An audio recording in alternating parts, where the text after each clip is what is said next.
नमस्कार दोस्तों, मेरे YouTube चैनल TVS पामिस्ट्री में आप सभी का बहुत बहुत स्वागत है। दोस्तों, अक्सर ये प्रश्न होता है जब भी हस्तरेखा विश्लेषण के लिए किसी का व्हाट्सएप मैसेज आता है, अगर वो लेडीज हुई और कामकाजी हुई या घरेलू भी हुई, तो कई बार उनके सवाल होते हैं कि हम कौन सा हाथ भेजें हैंड एनालिसिस के लिए, लेफ़्ट या राइट।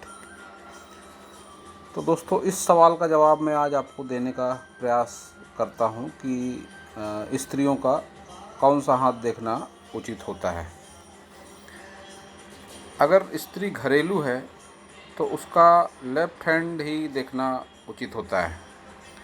वहीं कहीं अगर स्त्री कामकाजी हो जाती है तब फिर उसका लेफ़्ट हैंड और राइट हैंड दोनों हाथ को देखना उचित होता है। पुराने ज़माने में जब स्त्रियां केवल घरों तक ही सीमित थी, घरेलू जिम्मेदारी के अलावा और कोई उनके ऊपर वर्किंग लोड नहीं था, तब से परंपरा चली आ रही है कि पुरुष का सीधा हाथ देखना चाहिए और स्त्री का उल्टा हाथ देखना चाहिए। और यह भ्रम आज भी बना हुआ है, जबकि आज स्त्री पुरुष के साथ कंधे से कंधा मिलाकर चल रही है। तब काल, देश और परिस्थितियों को देखते हुए आज ये बहुत ज़रूरी हो गया है कि स्त्री का राइट हैंड देखा जाए, बल्कि उसका लेफ़्ट और राइट दोनों हाथ को मिलाकर अगर उसके हस्तरेखाओं का विश्लेषण किया जाए तो बहुत ही सटीक परिणाम इसके मिलते हैं।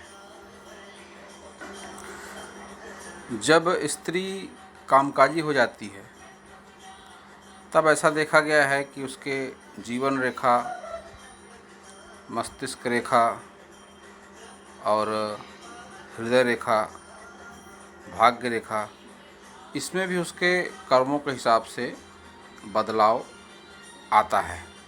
तो अगर कोई स्त्री कामकाजी है और उसका सवाल है कि मेरी जॉब में प्रोग्रेस कब तक होगी, तो उसकी भाग्य रेखा को देखने के लिए, उचित परिणाम जानने के लिए उसका राइट हैंड का ही आकलन करना उचित होता है, क्योंकि इस पर जो प्रोग्रेस लाइनें बनेंगी यही उसके कर्म के हिसाब से उसके जॉब में उसको तरक्की मिलेगी या नहीं मिलेगी, इस ओर संकेत करती हैं। वहीं अगर उसका सवाल होता है शादी के विषय में, संतान के विषय में, तो यह उसके लेफ़्ट हैंड से भी देखा जा सकता है। शादी और संतान के लिए लेफ़्ट हैंड से बिल्कुल 100% परिणाम मिलते हैं, स्त्री कामकाजी हो या घरेलू हो। लेकिन अगर वह कामकाजी है तो फिर राइट हैंड देखना बहुत ही आवश्यक होता है, अन्यथा इससे होता क्या है कि उचित हस्तरेखाओं का आकलन नहीं हो पाता। हस्तरेखा विश्लेषण में बहुत सी खामियां रह जाती हैं। आप कर सकते हैं किसी भी एक हाथ का हस्तरेखा विश्लेषण, आप दाएं का भी कर सकते हैं, बाएं का भी कर सकते हैं, लेकिन उतने सटीक परिणाम उसके नहीं मिलेंगे। तो इसलिए बहुत आवश्यक है कि अगर महिला कामकाजी है तो उसके दोनों हाथों को देखकर उसका फलादेश बताया जाए, तो यह बहुत ही उचित होता है। तो दोस्तों, यह था मेरा ज्ञान स्त्री हस्तरेखा विश्लेषण के विषय में। अगर आपको मेरा वीडियो अच्छा लगा हो तो आप मेरे चैनल को सब्सक्राइब करें, मेरे वीडियो को लाइक करें, शेयर करें, कमेंट करें, और पूरा वीडियो देखने के लिए आप सभी का बहुत बहुत धन्यवाद।